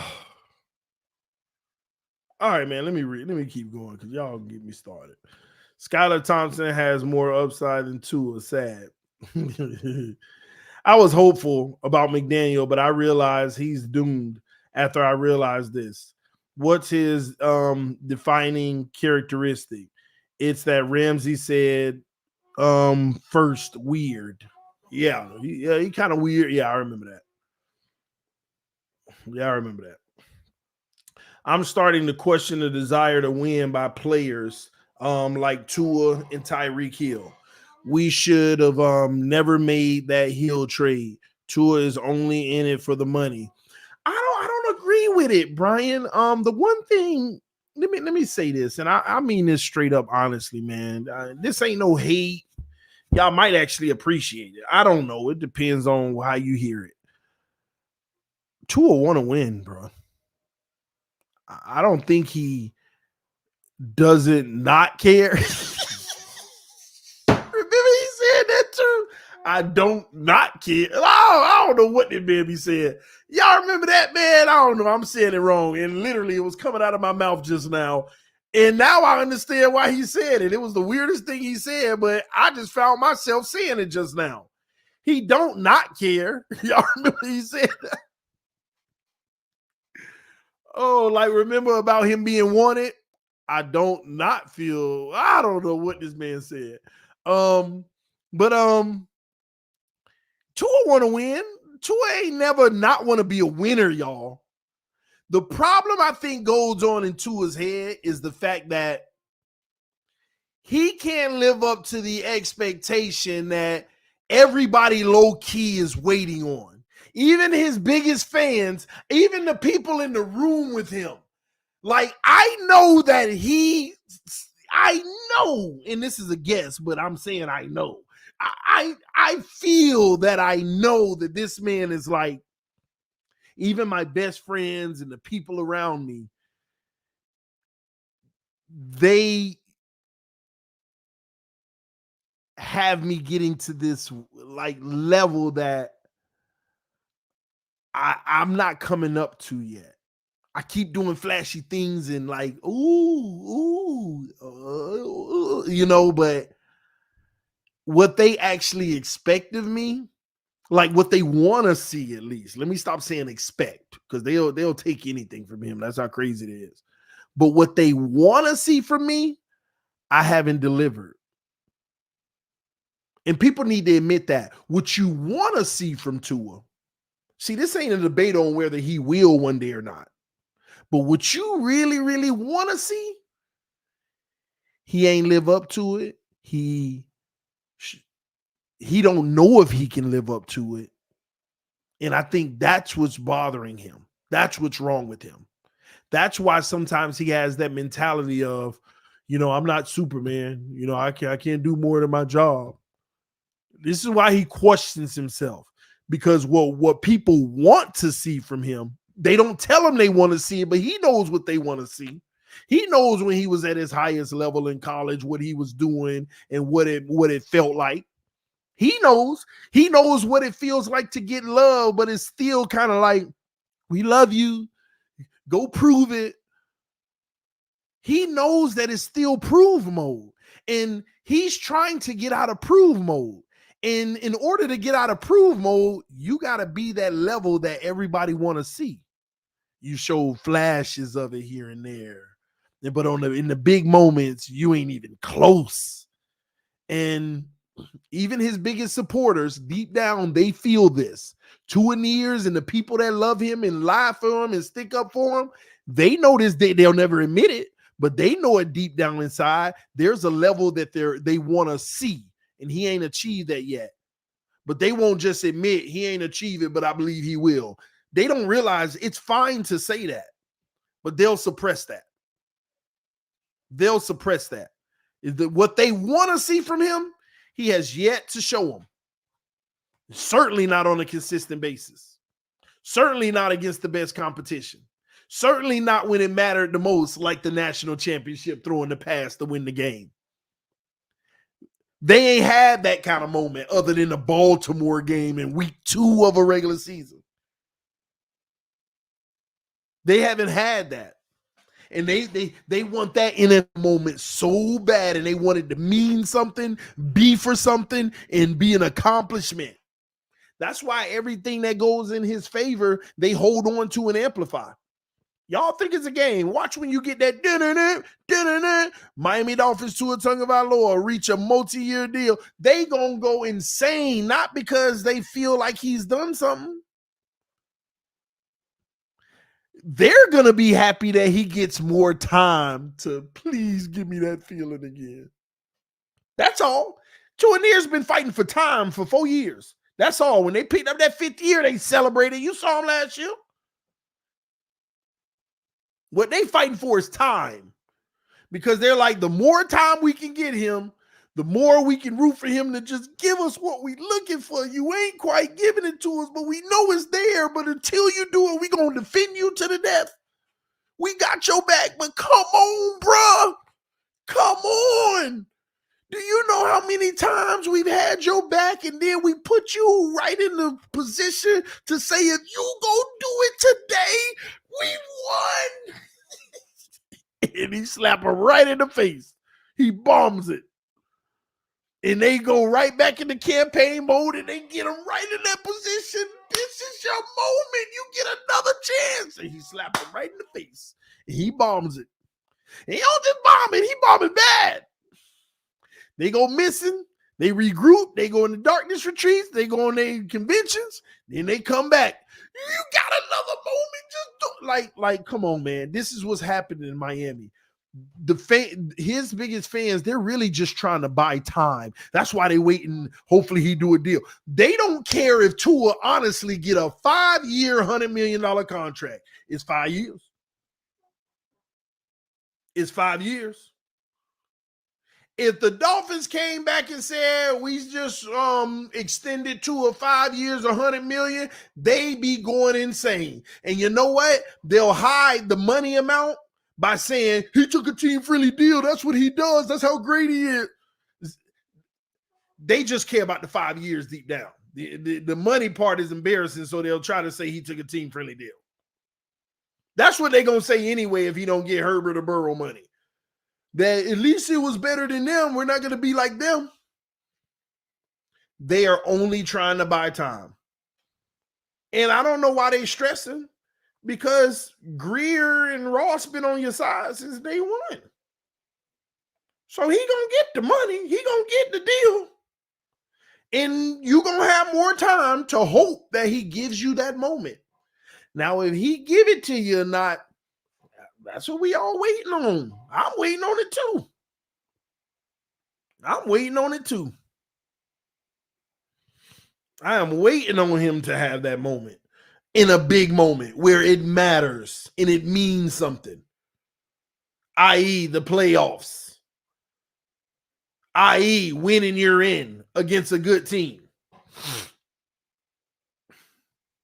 Otherwise, you'll always be a guy who is good enough not to be good enough. So let's just be honest out here. Everybody's just waiting on that Alabama national championship moment again. Because truth be told, that's what made him who he was to begin with. The legend of Tua Tagovailoa. A no-look pass for the game winner. Never processed the field. Cocked back, looked right at the safety, came back and just flung it. Receiver wide open. Touchdown. He's the greatest ever. He's going to be the greatest ever in the NFL. But what you didn't notice is the same issues you got today is the issues he had in college. After that national championship, He won all them regular season games against scrubs. And every time he played a ranked team, he struggled. Vanderbilt in particular. Every time he played Vanderbilt, it wasn't very pretty. I don't know why. And they were the lowest ranked every time, like 23rd or 17th. Trust me, I've done my research and watched every single one of those ranked games. I stopped watching the regular games. They told me nothing. I saw wide open receivers and 6-foot holes for running backs to go through and a quarterback who had 40 seconds to throw the ball. After about 2 or 3 of them games, I said, I ain't watching these no more. How many ranked teams did he play in his career? 7. Let me go watch those 7 games and evaluate them. And I did.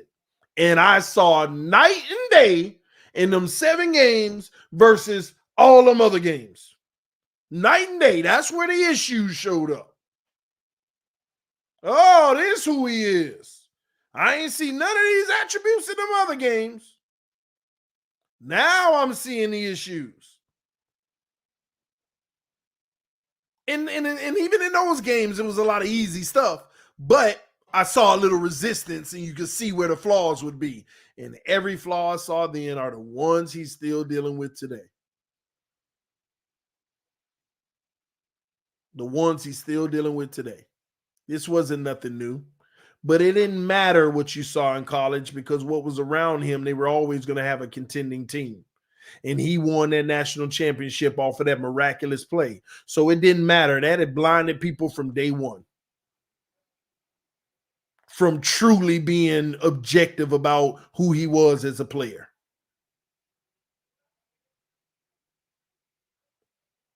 It's that simple.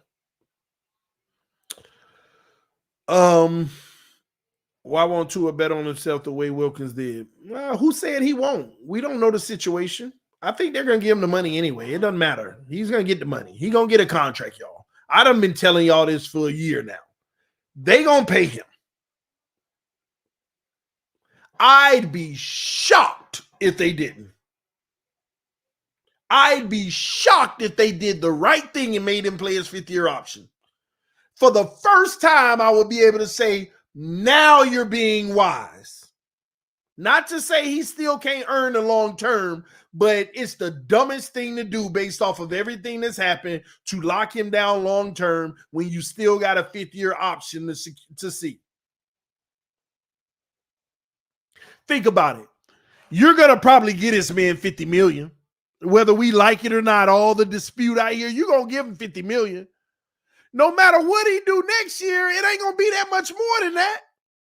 So what does it matter? If he going to win a Super Bowl, it ain't going to be more than 57.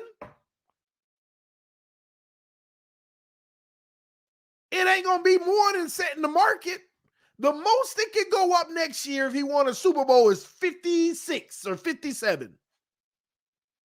So if you're going to give him 50 now, which I know you probably will, which is dumb, you might well make him pay his 5th-year option and then give him the bank next year if he does it for you, if he proves it. But no, they ain't going to do that. You know why? Chris Grier is in an impossible situation where he got to make a decision, but he has no one to blame but himself. Why? Because he ain't got no money to make this roster better for next year. And this roster ain't good enough to win a Super Bowl right now. It should be with the right coaching and the right quarterback, but it ain't right now.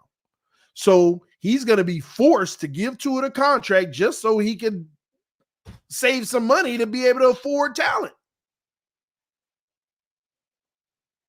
He handcuffed. You definitely want to try to make the team a little better to try to compete.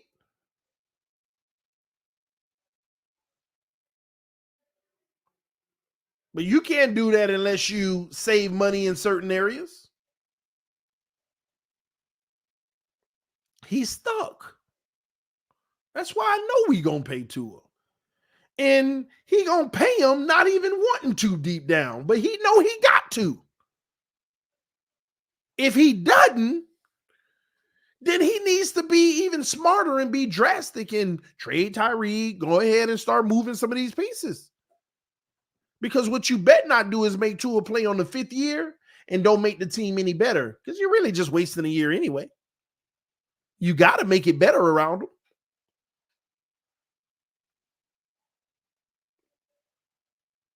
So you're not going to make him pay on his 5th year. You're not.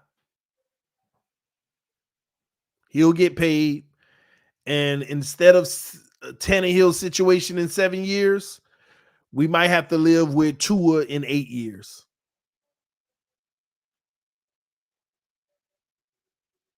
Because unless they can prove they can win a Super Bowl next year, I see no path of a better roster than you had this year in the future. You ain't going to be able to afford Tyreek in 2025. Armstead is gone. And these are guys that need to be replaced, by the way. They need to be replaced. And what are the odds of finding a player better than Tyreek Hill? It's slim to none. So conventional wisdom says you're going to downgrade. You can still get good, but you're going to downgrade. The only way out of this trouble is having 1 or 2 flawless drafts. And what's the odds of that happening? And what's the odds of it happening when you ain't even got no 3rd or 4th round picks in that right now? So you're still going to be behind. You remember them 20 starters out of 22 that I said are good talent that we got on this roster? Well, guess what? After this football season for 2025, them same 20 guys, you're going to need to replace about 10 of them. And you got to hit on all 10 just to be in the same position. Y'all do know that, right? I want y'all to think about it. Go down the list. You're not going to replace Holland because he's a young talent. You're going to re-sign him. You're going to be replacing Ramsey most likely because that'll be 3 years of his contract. By that point, you already going to have to replace X probably this year or next. You're still hoping Cam work out, but I'm going to tell you now, you think Cam Smith going to be better than Sean Smith or Vontae Davis, them first rounders we got back in the day? He might be all right, but he ain't even going to be as good as them, in my opinion. Hopefully I'm wrong. But I don't think we got a guy that's finna be the next Xavier Howard. So there's another downgrade. You probably already got to replace Christian Wilkins because you're probably going to let him walk for real, for real. You got to replace Connor because you're probably going to let him walk for real, for real. I think they might sign Connor, though. But right now, they're making it seem like they're not. But I think they're going to end up doing something. But you're thinking about letting Hunt walk. All of these players got to be replaced, ladies and gentlemen. First of all, you ain't got no money as it is. So most of it got to happen in the draft. So think about it. You only got but so many draft picks. Nobody's going to trade for Tyreek Hill after next year. It's going to have to be a cut because he's a $60 million cap hit after next year. Nobody's trading for that. They're just going to cut him with no dead cap. Nobody's trading to pay him that money. They're going to wait for him to hit the free market because the Miami Dolphins aren't going to take that amount of money. And then they would be even dumber to do an extension. And they ain't going to have the money to do an extension. Too many people got to get paid. And I saw this 3 years ago. Then I knew it even more 2 years ago. I was trying to tell y'all, it is a beautiful thing to have all them first round and second round picks that we accumulated over them years and we made picks for. But the only downfall, and everybody said, we'll worry about that when they come. You got a lot of players that got to be paid at the same time in every year. And that's what I tried to tell y'all 3 years ago. Tua, who was it? Tua, Jackson, Noah. We lucked, like, it's sad that I'm saying we lucked out with Noah, but think about if Noah would have hit. You paid Austin Jackson. Now you debating on paying Tua. What if you would have had to pay Noah too? If he would have hit. What if Noah was out here playing like Patrick Surtain? the situation would have been even worse. It would have had a good corner, but it would have been even worse.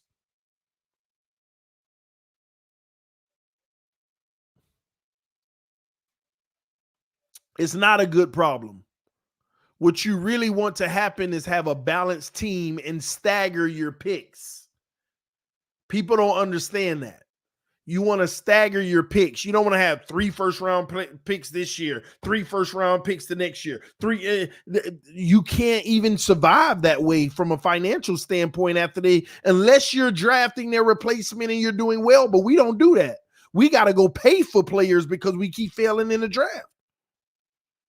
And since we've been failing in the draft, that's the only reason we're in a okay draft situation now.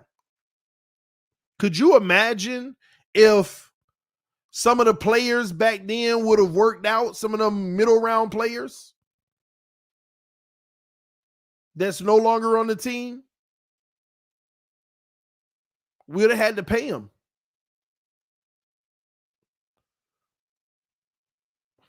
Having multiple first round picks and stuff like that is good, like every once in a while. But when you do it 2 and 3 years in a row where you have multiple picks, and I understand last year we traded a lot of them with the Tyreek thing and all of that stuff. We traded some before, but that's another thing y'all didn't realize.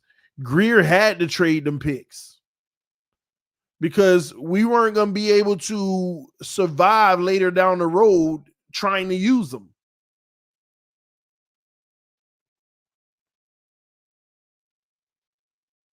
So yeah, man.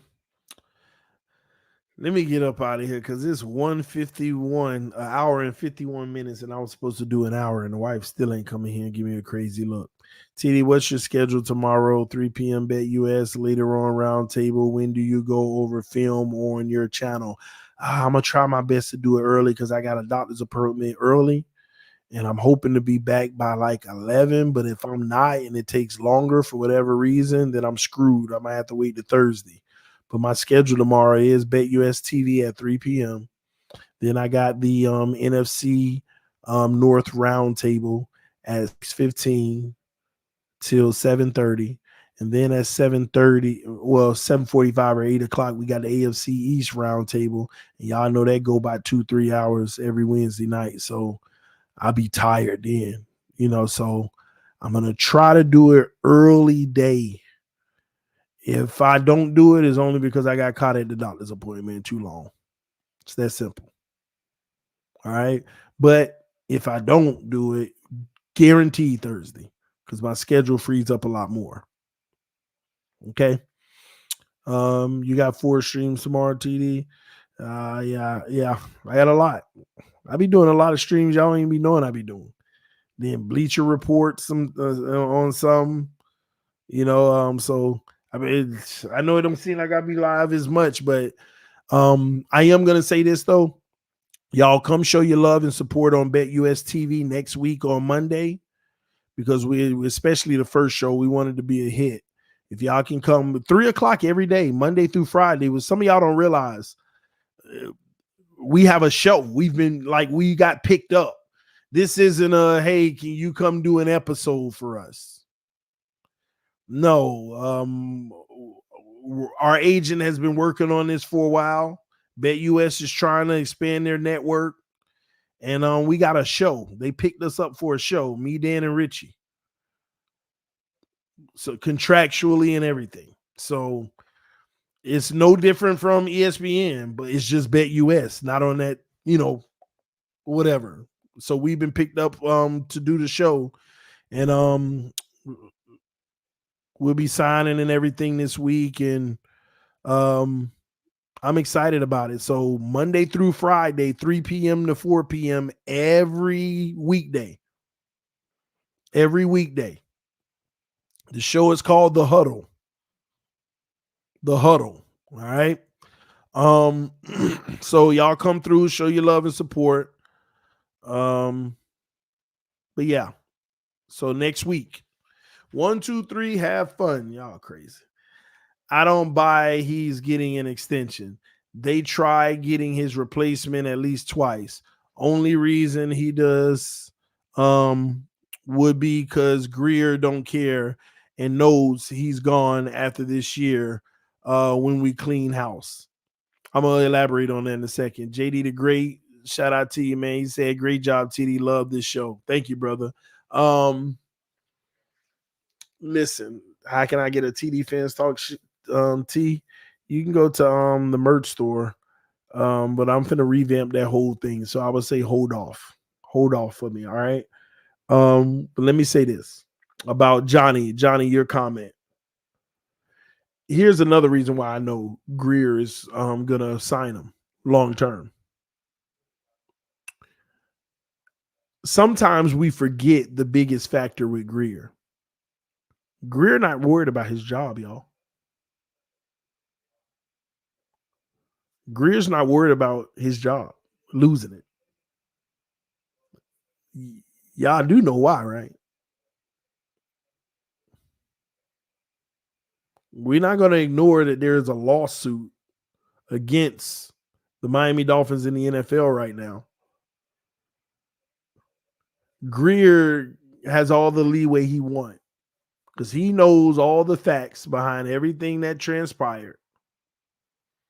And when you were in cahoots together to even tamper and got caught, we all know it was probably more than that. Greer straight. See, when you do crime with somebody, you don't hold them accountable. You can't hold them accountable. He gonna sign them on the deal, and even if it's a dumb decision, they're gonna be talking about in 3-4 years how they could build out of it and figure it out to be better.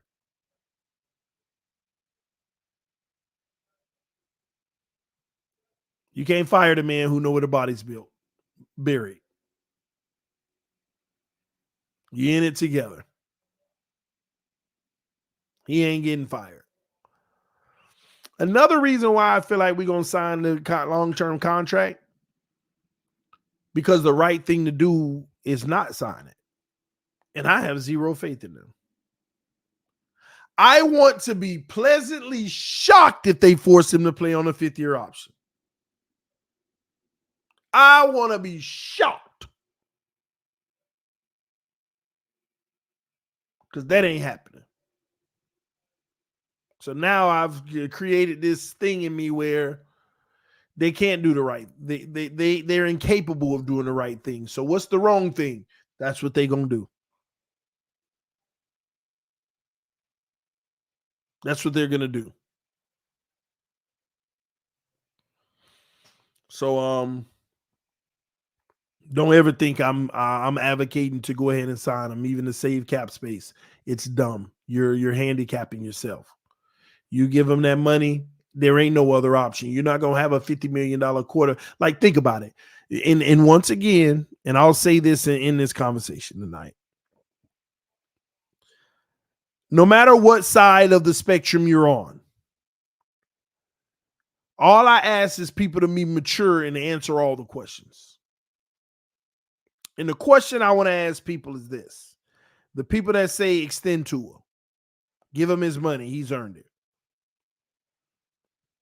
If we extend to him long term and we win 7 games next year and he's trash, because the league done caught up to it now, not just the good teams, because that's where it starts.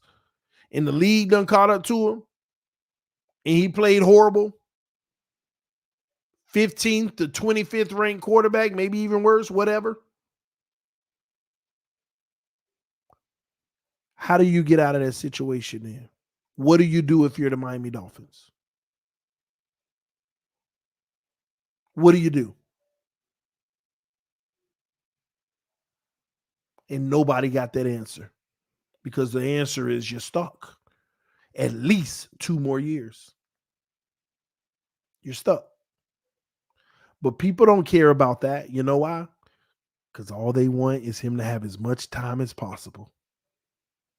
Because he's their favorite player. And they're hoping for his success, and nothing's wrong with that.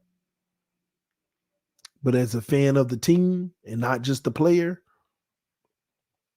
I want the smart approach, not the fan approach, because I want my team to win a Super Bowl.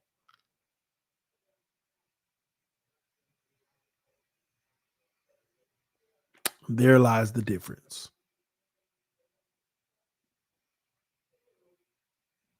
There lies the difference. All right, y'all.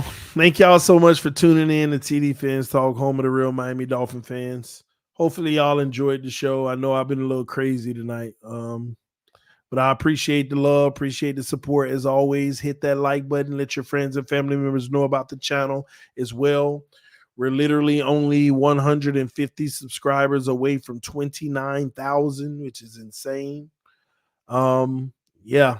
But during the summer, I don't really usually look to grow in the summer because I usually make people mad in the summer because I'm going through film and telling you all the things that's wrong and why we need to change and the changes we need to make. People hate me in the summer when I'm covering the team. And then in the regular season, they hate me still, but they kind of like side-eye me because everything I was telling them over the summer ended up coming to fruition. So hopefully by all summer we can get to 29,000, 150 more subs. Time will tell. We'll see. All right. If they Daniel Jones him, I'm done for real. LOL. I'm gonna be honest. I'm not really opposed to a Daniel Jones situation because at least Daniel Jones got only 2 years guaranteed. But the problem with Tua is we got the 5th-year option on him, and that's where the issue comes. So even if you Daniel Jones, it would be 3 years because that 5th-year option still has to be played out. So they can't Daniel Jones him unless they only give him 1 year guaranteed. And they ain't doing no kind of deal that way. But I see what you're saying. But I'm not opposed to a contract that has less. I don't care if you gave him $60 million a year. But if you do anything more than 2 years guaranteed, you locked yourself in. You're screwing us. You don't deserve 3+ years of guaranteed money until you prove yourself. Daniel Jones got 2 years worth of his money guaranteed on a 4-year deal. Jalen Hurts got 3 years worth guaranteed on a 5-year deal. Herbert and Burrow got 4+ years worth of guarantees. Watson fully 5 years guaranteed. It's all about the guarantees because it tells you when you can get out of the contract. Tells you when you can get out of the deal. So the more years that represent guaranteed money, and how do you determine that number? You take the overall contract divided by how many years, that's your annual, and how many times does that annual go into the guarantees? That's how many guaranteed years you got. So like Daniel Jones, 4-year, $160 million, with $82 million guaranteed. They only guaranteed 2 years. 40 and 40, that's 80, plus a little $2 million on top you don't think about.